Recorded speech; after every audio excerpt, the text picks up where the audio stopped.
¿Qué tal? ¿Cómo le va? Gracias por acompañarnos en una emisión más de Noticias del Congreso. Comenzamos con el trabajo del Senado de la República y de la Cámara de Diputados a continuación.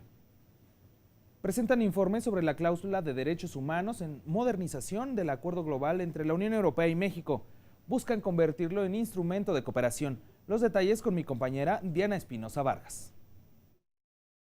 El proyecto de renovación y modernización del Acuerdo Global entre la Unión Europea y México fue aprobado en 1997 y se puso en marcha en el año 2000. Y como todos los acuerdos firmados entre estas dos sociedades, se incluye una cláusula democrática que establece que una de las dos partes puede romper o suspender el acuerdo si la otra no cumple con los derechos humanos. En ese sentido, se presentó en el Senado de la República el informe titulado Cláusula de los Derechos Humanos en la modernización del Acuerdo Global entre la Unión Europea y México. Este informe contiene varias cosas, algunas muy importantes me parece a mí.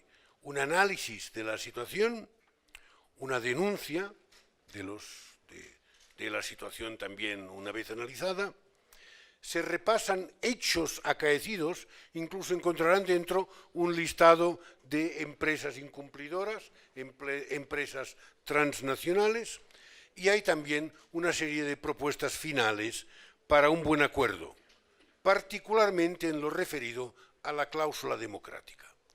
En el informe, la Unión Europea expresa su postura y preocupación en torno a la Ley de Seguridad Interior que se analiza al interior del Congreso mexicano. Es cierto que en México la lucha, sobre todo a partir del 2006, ya digo, la impulsó el presidente Calderón, ya era una lucha militarizada. Lo que ocurre es que no estaba reconocida por ley y ahora aparece una ley que la reconoce y la avala. La Ley de Seguridad Interior pensamos que puede favorecer claramente la militarización de la lucha contra el narcotráfico, contra quienes delinquen. En cuanto a México y los derechos humanos, se refiere que según datos oficiales, indican que en el 2017 el país alcanzó el récord de 25.339 asesinatos, la cifra más alta de la que se tiene registro.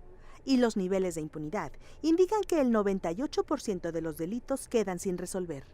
Por ello, el Congreso de la Unión ha legislado para que el Estado sea más activo en la protección de los derechos humanos de todos los mexicanos y al mismo tiempo disminuir la violencia. Un ejemplo de ello, se dijo, es la aprobación de la Ley General para prevenir, investigar y sancionar la tortura y otros tratos o penas crueles, inhumanos o degradantes. Hoy ya tenemos la ley. Ahora tenemos que trabajar hacia lo que sigue, hacia la transformación de las instituciones, hacia la erradicación de estas terribles formas de violencia que afectan de manera terrible a la persona humana. En el informe Cláusula de Derechos Humanos en la modernización del Acuerdo Global entre la Unión Europea y México, también participaron organizaciones civiles. Recomendamos a ambos gobiernos establecer un mecanismo de cooperación internacional en México de carácter técnico, financiero y político con el respaldo de la Unión Europea. Sí es verdad que los tratados tienen la oportunidad de dar beneficios económicos y mayor producción y desarrollo económico, pero también son un momento, una coyuntura en donde los derechos humanos pueden ser violados y vulnerados. Entre las propuestas para enriquecer el acuerdo global, destacan la creación de un Comité Permanente de Derechos Humanos que evalúe el cumplimiento de la cláusula democrática y que incluya representantes de la sociedad civil. La creación de un mecanismo que haga informes periódicos sobre el impacto del acuerdo en el ámbito de los derechos humanos. La creación de un comité del Senado mexicano y la Comisión Europea para investigar las denuncias y promover acciones y sanciones pertinentes, así como revisar periódicamente la cláusula del Acuerdo Global. Para Noticias del Congreso, Diana Espinosa.